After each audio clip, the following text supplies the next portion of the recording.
Нурсултан Назарбаев – все, по крайней мере официально. Он в разных должностях правил Казахстаном более 30 лет, но его власть рухнула буквально за несколько дней, причем по причине, которую трудно назвать достаточной.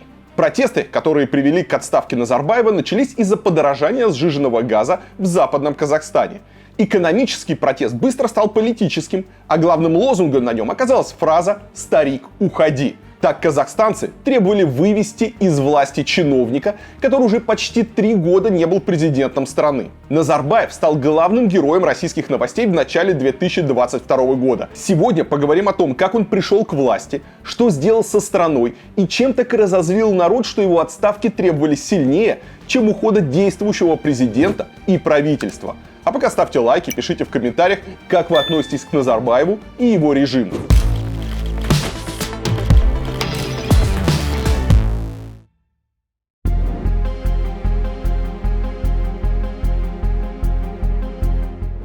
Назарбаев 30 лет, да, правил у нас. Вот он независимость взял, обеспечивал всех народов. Астану построил, новый город построил. Ну, во всяком случае, 30 лет мы жили стабильно и неплохо. Во всяком случае, мое окружение, мы жили неплохо, и нам не на что было жаловаться. У нас не было войн, у нас не было таких явных межнациональных конфликтов. Мы жили спокойно и стабильно. Ну, мы нейтрально относимся, но вообще, пока сами не знаем, как реагировать на, что лучше будет. 30-летнее правление Назарбаева или сейчас, если вот Такаев придет, мы думаем, что он пророссийский. И, будет ли лучше, мы думаем, что, наверное, лучше будет. Карьера Назарбаева как будто списана с учебника для советских чиновников. Он родился в селе, работал на металлургических заводах и параллельно с этим стал партийным чиновником в комсомоле. В 33 года стал секретарем парткома на Карагандинском металлургическом комбинате. В 39 секретарем ЦК Компартии Казахстана. В 43 года Назарбаев возглавил правительство Казахской ССР, став председателем Совета министров. Он воспользовался ситуацией, да, потому что институционализированная власть принадлежала ему по, собственно, тому закону, который был на тот момент, да, и, в принципе, оказавшись во главе всей системы во время распада, у него на руках было максимальное количество влияния на то, как эта система будет работать дальше. И, собственно, мне кажется, самый главный фактор здесь в том, что он правильно воспользовался ситуацией. В 1986 году Назарбаев вполне мог стать главой республики. Назарбаев претендовал на пост первого секретаря ЦК Компартии Казахстана, но московское руководство отдало эту должность Геннадию Колбину, который до этого и не жил в Казахстане. Это, кстати, привело к массовым беспорядкам в Алмате. На улицы вышли тысячи людей, которых разгоняла армия. Точное число погибших в результате этих событий неизвестно. Кто-то говорит о нескольких случаях, другие о десятках. Более 2000 человек тогда были арестованы. Поста первого секретаря ЦК Казахской Компартии Назарбаеву пришлось дожидаться еще 3 года. Он стал им в 1989, когда СССР уже трещал по швам. В апреле 90-го в стране утвердили пост президента. Пока еще не Казахстана, а Казахской ССР. Естественно, его занял Назарбаев. Он был среди тех республиканских лидеров, которые не стремились к разрушению Советского Союза. Предполагалось даже, что Назарбаев станет главой правительства в новом союзе, который придет на смену СССР. Но после путча ГКЧП в августе 1991 года планы по обновлению союза развалились, а сам Назарбаев вышел из КПСС. Несмотря на это, Назарбаев остался верен идее сохранить Советский Союз. Казахстан объявил о выходе из Союза только 16 декабря 1991 года, через 8 дней после того, как были подписаны Беловежские соглашения и СССР распался. Правда, еще до этого Назарбаев успел провести первые всенародные выборы Казахской ССР, которые, конечно же, и выиграл. Причем набрал 98,7% голосов. После выхода из СССР и превращения Казахской ССР в Республику Казахстан Назарбаев сохранил свой пост, только название немного изменилось. О правлении Назарбаева в 90-е годы положительно отзываются даже некоторые противники его режима. Президенту ставят в заслугу сохранение контроля над страной и постепенное выправление экономической ситуации. Правда, как принято в бывшем Советском Союзе, делал он это в основном за счет добычи и продажи сырья. Если говорить про ту часть вопроса, где вы говорите про давление властей, в 90-х годах, кстати, давления властей совсем не было. На дворе была больше анархия, нежели демократия или диктатура. Институты государственной власти не работали в тот момент надлежащим образом. До тех пор, пока цены на нефть и сырьевые товары были низкими, государство практически не нуждалось в предпринимателях. Вернее, государство нуждалось в предпринимателях. Но как только цены на сырьевые товары пошли вверх, и государство начало получать основные налоги с сырьевых компаний, тут же государство начало проявлять свой характер и уже поняло, что она, по крайней мере, власти, что они не нуждаются в предпринимателях. И, соответственно, начали укреплять свои позиции.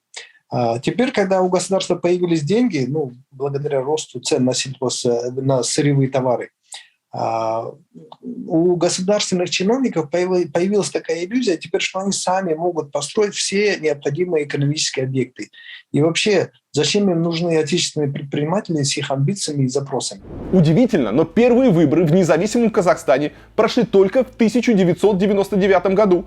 Сначала Назарбаев правил благодаря победе на выборах еще в Казахской ССР, а в 1995-м провел референдум за продление своих полномочий. Конечно, результаты референдума для президента были положительными. К моменту проведения первых выборов президента Республики Казахстан Назарбаев укрепил вертикаль власти настолько, что в его победе сомневаться не приходилось. На выборах 10 января 1999 года он набрал почти 80% голосов. Если учесть, что Назарбаев начинал править страной, начиная еще с Советского Союза, еще будучи первым секретарем ЦК Компартии Казахстана, а потом продолжил в должности президента независимого Казахстана, то он был на тот момент наиболее приспособлен управлять страной на тот момент. У него была огромная фора. На тот момент развала Союза он лучше всех знал экономику страны, потому что он уже был в процессе. Но в то же время он политически не отвечал за развал экономики, потому что развал экономики все приписывали развалу Советского Союза. И вот создалась такая уникальная ситуация, когда все промахи руководства Советского Союза списались, обнулились, потому что Советский Союз распался.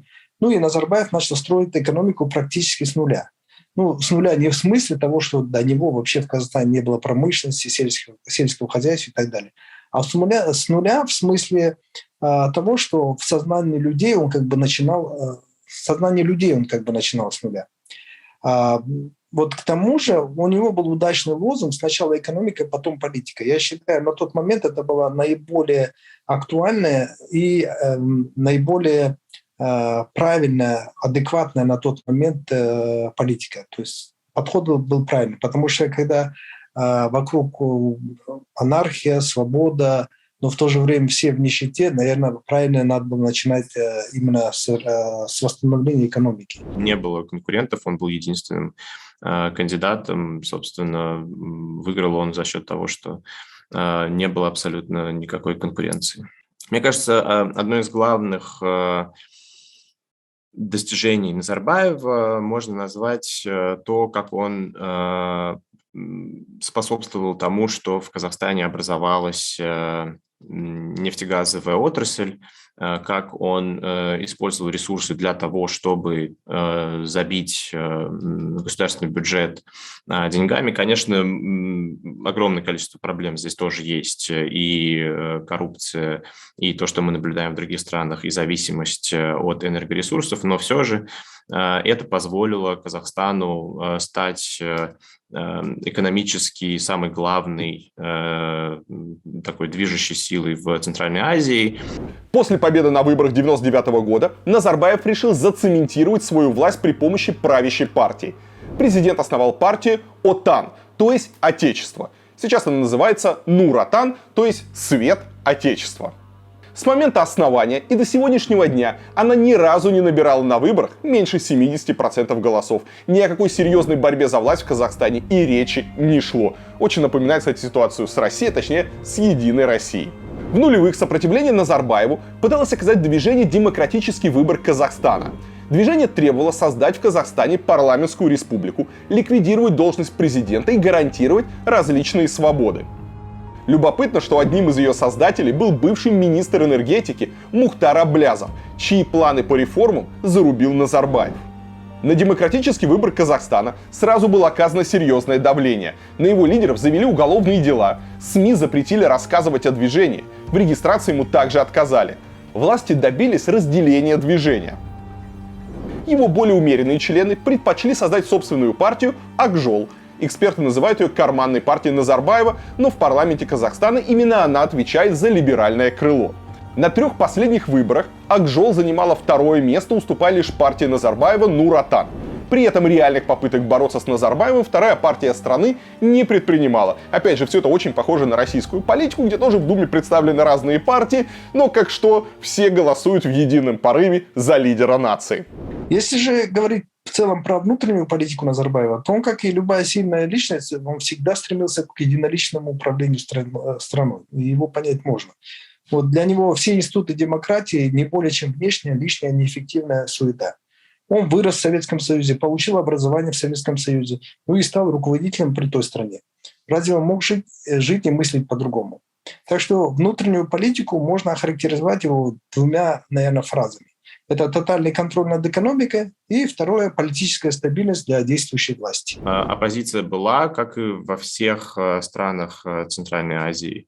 Назарбаев действовал довольно жестко. В истории Казахстана, в современной истории Казахстана есть и кровавые страницы оппонентов в самом начале оппонентов своих Нурсултан Назарбаев просто убирал.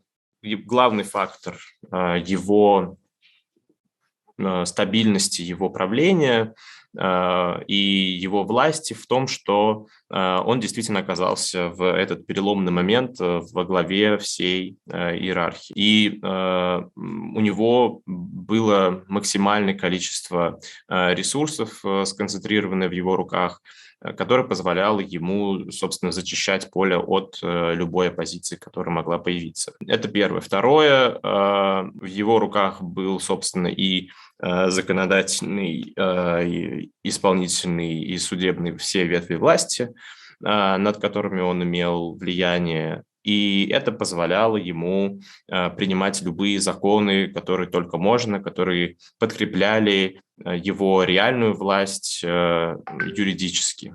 И поэтому он мог позволить себе избираться бесконечное количество раз, объявлять внеочередные выборы, переписывать Конституцию, что позволяло ему снова избираться, менять количество сроков, менять длительность этих сроков.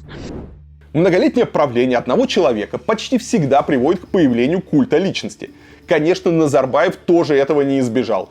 Культ начал складываться еще в 90-х, когда пик комсомола переименовали в пик Нур-Султан. Позднее в честь президента стали называть улицы, парки, аэропорт и железнодорожный вокзал. Естественно, в стране появились памятники Назарбаеву. В 2012 году появился новый государственный праздник – День первого президента. Ну а самым громким проявлением культа личности Назарбаева стало переименование столицы Казахстана. Формально оно произошло уже после того, как Назарбаев покинул пост президента, а предложение переименовать Астану в Нур-Султан выдвинул новый президент Касым-Жомарт Токаев. Однако никто не сомневался, что сам Назарбаев приложил руку к возвеличиванию своего имени. Любопытно, кстати, как долго город будет сохранять нынешнее название. В свете последних событий пошли слухи, что бывший Акмолинск, Целиноград и Астану ждет очередное переименование, чтобы не злить народ. Культ возникает по разным причинам. В первую очередь, некоторые руководители, которые долго находятся у власти, они сами считают, что у них есть право пользоваться своим положением. Они сами считают себя особыми людьми, они хотят оставить о себе память в истории страны и разными путями пытаются эту память, собственно, оставить.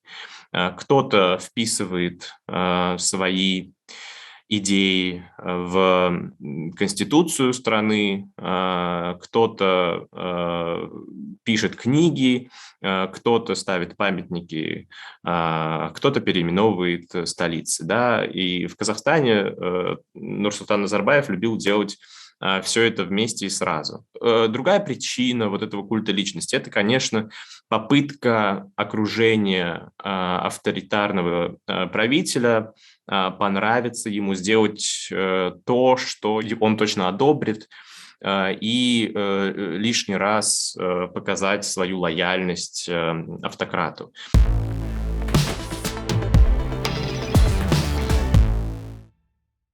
Столь прочный статус Назарбаева в годы его власти был бы невозможен без хоть каких-то успехов власти. Для Казахстана таким успехом стал рост экономики, который обеспечила торговля ресурсами страны. По оценке Всемирного банка, в 2020 году номинальный ВВП на душу населения в Казахстане составил $9055. Это 89-е место в мире. Казахстан лишь немного уступает России, а из бывших советских республик его обгоняют лишь Латвия, Литва и Эстония. По данным правительства, средняя зарплата в Казахстане в сентябре 2021 года составляла 257 тысяч тенге, то есть около 42 тысяч рублей. Это опять лишь немногим меньше, чем в России.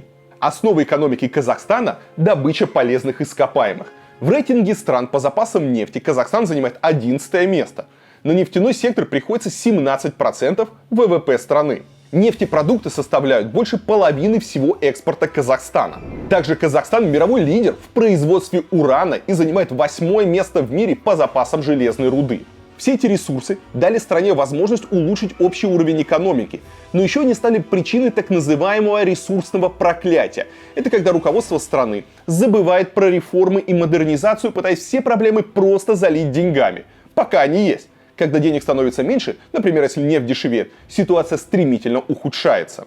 Но тучные нулевые позволили Назарбаеву долго ехать на волне былых успехов. В начале 2000-х годов, когда цены на сырьевые ресурсы пошли вверх, и нефть достигла $150 за баррель, стало совсем хорошо. Власти просто начали заливать любые проблемы деньгами. Поэтому, если говорить про ресурсное проклятие, нефтяное проклятие, то, наверное, Казахстан получил все прелести, в кавычках, ресурсного проклятия. В принципе, все. А так, то, что касается изменения жизни, конечно, если сравнивать начало 90-х и сейчас, это небо и земля. Но извините меня, уже все-таки 30 лет прошло. За 30 лет можно очень много сделать. Но если сравнивать жизнь, например, с начала 90-х до конца 90-х годов, это первая фаза, я сказал, это связано с низкой базой. А если брать с конца 90-х до нынешнего времени, то это напрямую связано с ростом цен на сырьевые товары. Казахстан довольно сильно зависит от добычи полезных ископаемых. Мне кажется, зависимость экономики от добычи нефти примерно считается в районе 40%, что немного больше, чем в России. Нефть – один из главных экспортных продуктов Казахстана, и экономика на этом завязана очень сильно. С одной стороны, конечно, нефть и остальные природные ресурсы, в том числе уран, например, который тоже очень важная статья экспорта Казахстана и очень важный источник дохода для казахстанской экономики. С одной стороны, они позволили сделать из Казахстана самую развитую страну Центральной Азии, построить прекрасные города, которые мы все знаем и любим. Алмата, который, к сожалению, сейчас в ужасном состоянии находится. Нур-Султан который Астана, был построен буквально с нуля. И в целом, если сравнивать Казахстан с другими странами Центральной Азии, то это самая развитая страна во многих сферах. В целом, экономическое положение Казахстана довольно похоже, близко напоминает ту ситуацию, в которой находится и Россия.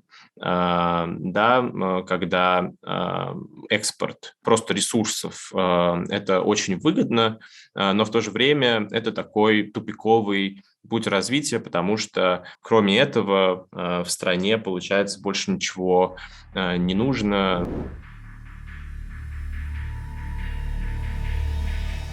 После 30 лет безграничной власти в Казахстане Назарбаев решил задуматься о будущем.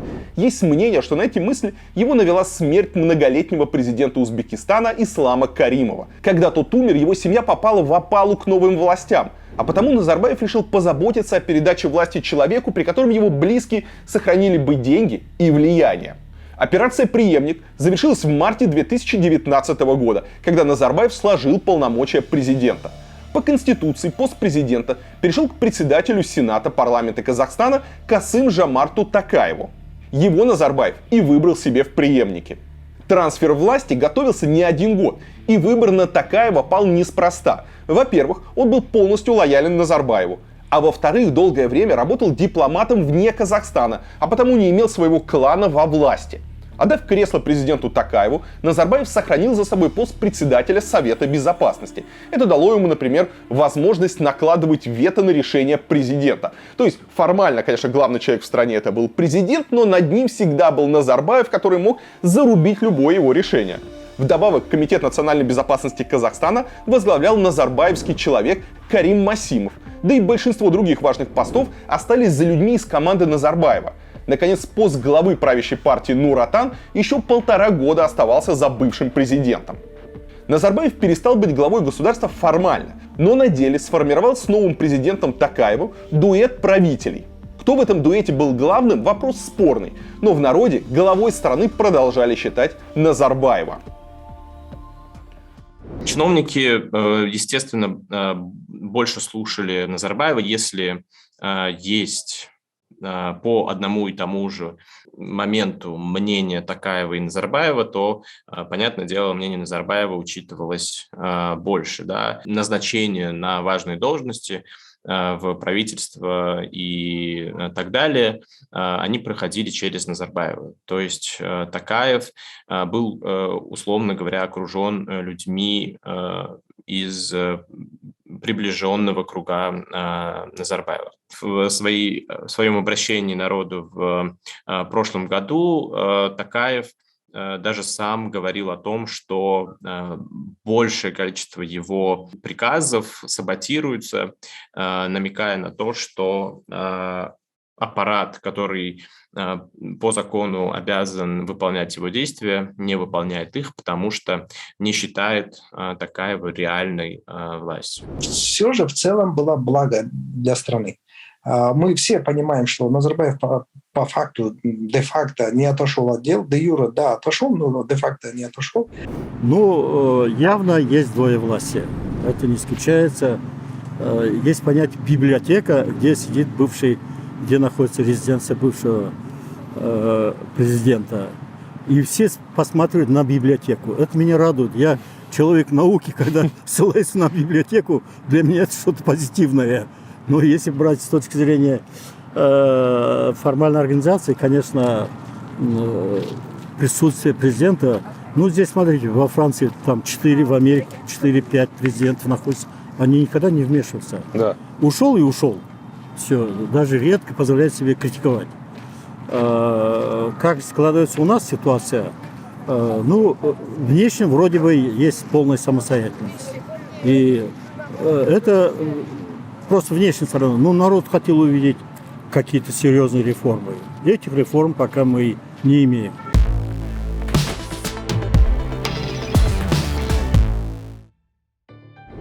Борьба Назарбаева и Токаева за власть в стране могла бы не сильно беспокоить людей, если бы не чрезмерная роскошь клана Назарбаевых.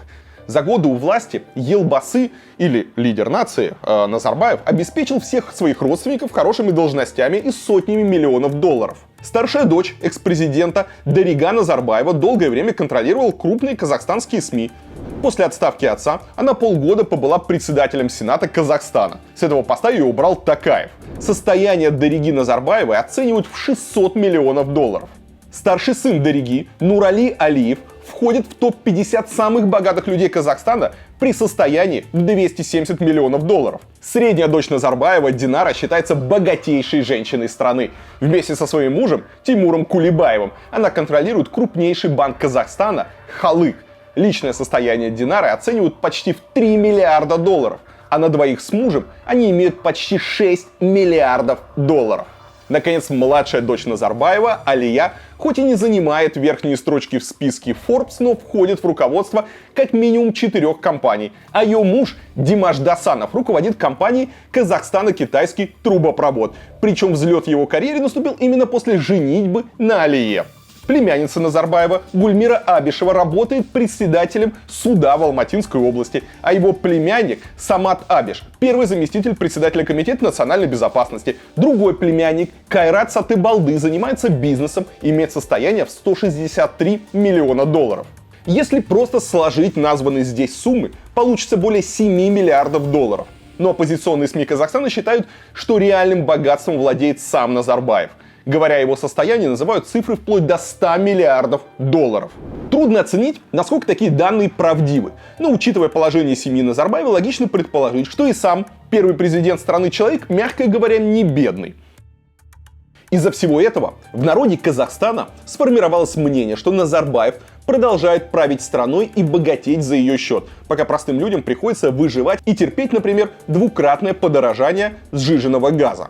Поэтому превращение экономического протеста в политический выглядит вполне логичным. В последние годы огромное количество протестов возникали как бы из ниоткуда, как бы из неполитической сферы, но по итогу приходили к политическим требованиям. Это мы очень-очень часто наблюдали во многих городах Казахстана. Например, в 2019 году осенью по всему Казахстану шли антикитайские протесты, которые начались из-за требований прекратить сотрудничество с Китаем, которое идет не на пользу Казахстану, но по итогу они тоже очень сильно политизировались, и если в самом начале протестующие требовали от Казахстана перестать сотрудничать с Китаем по определенным сферам, то уже после требования были к правительству, политические требования, требования по поводу транзита власти и так далее. То есть сам по себе вопрос политизации протестов, он сам по себе не удивительный. Когда в стране один человек берет на себя все управление, берет на себя принятие решений по всем направлениям, и все знают, что любые вопросы решаются с его позволения, то как и все успехи в стране причисляются одному человеку, так и все неудачи в стране записываются под его именем. Здесь очень важно понимать, что вот этот транзит, который начался в 2019 году, он в обществе воспринимался как такой формальный. Все прекрасно понимали, что Токаев не обладает полнотой власти, что над его душой постоянно стоит Назарбаев. И даже если в реальности этого не было, и у Токаева действительно были возможности принимать какие-то решения, все равно общество не верило вот этой новой, сформированной Назарбаевым конструкции.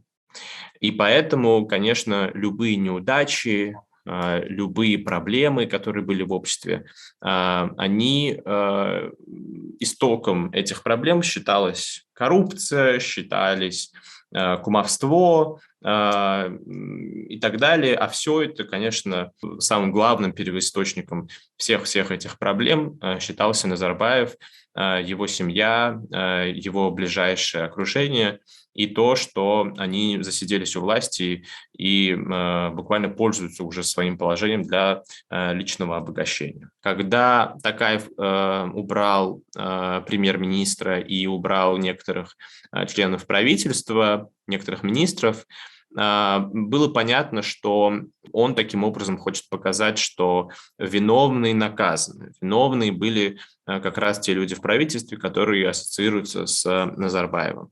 И на самом деле в самом первом своем обращении к народу, срочному, да, по поводу протестов, он как раз и говорил, что виновато правительство. Но при этом он дал понять, что правительство это было сформировано не им, а было сформировано под большим давлением Назарбаева. Я уже писал, что не считаю протест в Казахстане срежиссированным. Я небольшой сторонник теории заговоров и многоходовочек. В любых непонятных ситуациях всегда хочется видеть какой-то хитрый план, который ты просто не понимаешь. Но, как показывает практика, на деле все гораздо проще и прозаичнее. Нет никаких хитрых планов, есть банальное То есть, еще раз, люди вначале вышли на мирные митинги против роста цен, потом сказалась общая усталость от власти, куча каких-то разных проблем. Митинги быстро охватили всю страну, началось противостояние с силовиками, а дальше уже протест вышел из-под контроля. К сожалению, главную роль в этом протесте перетянули на себя различные маргиналы, бандиты, мародеры, которые решили воспользоваться вот этой вот ситуацией анархии и просто половить воду в мутной водичке, пограбить, заняться какими-то бесчинствами, повандалить город и так далее.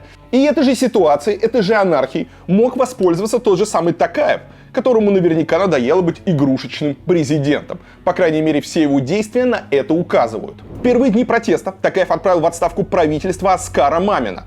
Тот был во власти с назарбаевских времен и входил в команду бывшего президента. Именно Назарбаев в январе прошлого года настоял, чтобы за Маминым сохранили пост премьера. Прошло пару дней, и поста лишился и первый президент страны. Токаев в специальном выступлении объявил, что теперь он сам будет возглавлять Совет Безопасности. То есть формально теперь над Токаевым не стоит Назарбаев, который может блокировать его решение. Ну а 5 января президент добил назарбаевскую команду, сняв с поста главы Комитета национальной безопасности, это аналог, как в России ФСБ, Карима Масимова. Всего за несколько дней Токаев разрушил империю, которую Назарбаев строил десятилетия. Правда, все это не значит, что за протестами стоит сам Токаев. Вполне возможно, он просто быстро сориентировался в подходящей ситуации и решил тоже извлечь из нее для себя какую-то выгоду.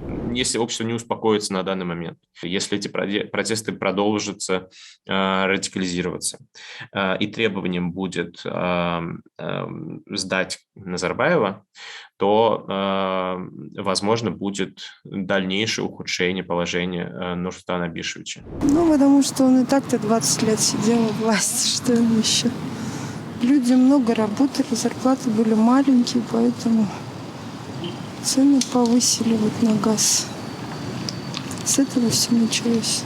Ну, не знаю, вот это правительство сам знает, как правильно будет для народа. Назарбаев, он хороший человек.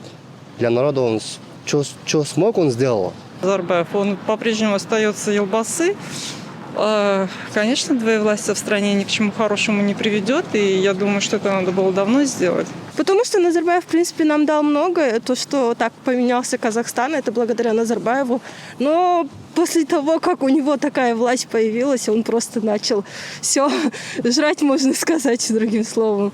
Ну, если честно, новости, если смотрите, тогда видите, что их семья просто миллиардеры, мультимиллиардеры. Это не просто так, потому что все компании, даже Казмунайгаз наш принадлежит его родственникам. И это, конечно же, неправильно, у нас демократия, а не монархия. Но это все, мне кажется, коррупция, все это следы коррупции в нашей стране. И поэтому все винили в этом власть нашего бывшего президента. Ну и как бы, собственно, Предыдущее правительство делало ставку на национализм.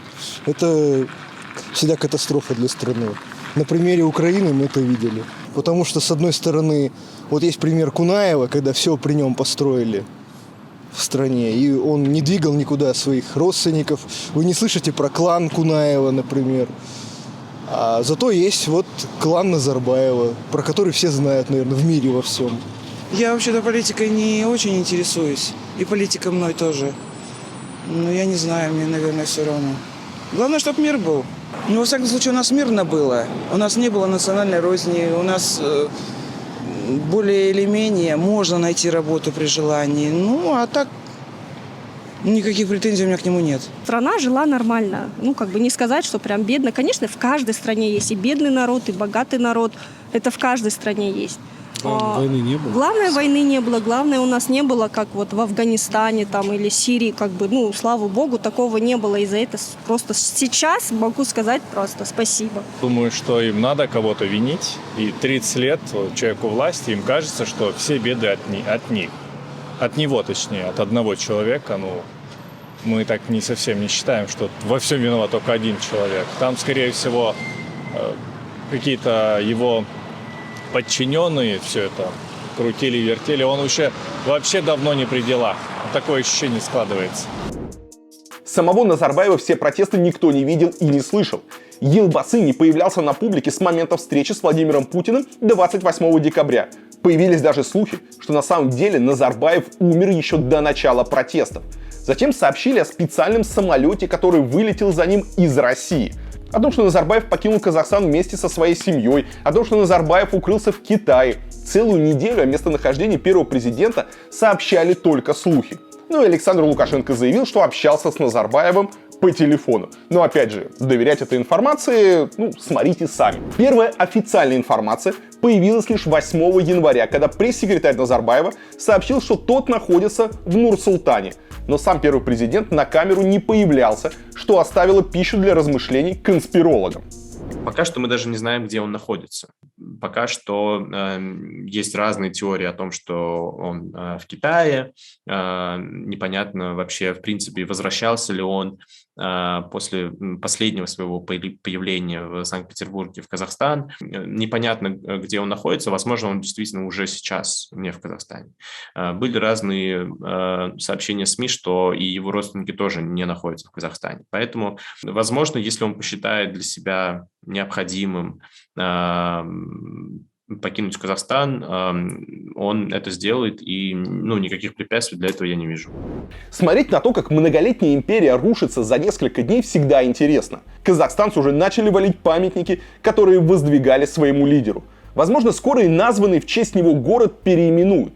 Демонтаж культа личности всегда проходит с жертвами и бранью. Причем громче всех былого правителя часто ругают те, кого он сам привел во власть. Такова уж авторитарная система. Тут выживает подлейший. Сейчас кажется, что с властью Назарбаева покончено. Люди на площадях кричали «Старик, уходи!» и «Старик ушел».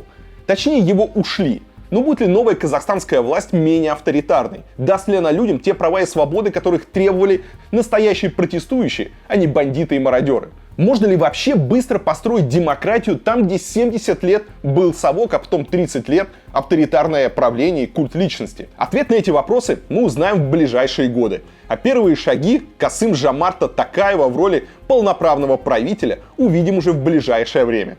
Я буду внимательно следить за тем, что происходит в Казахстане, и, конечно же, рассказывать вам. Вы подписывайтесь на мой канал, не забудьте нажать на колокольчик, чтобы ничего не пропустить. Всем пока и спасибо, что смотрели.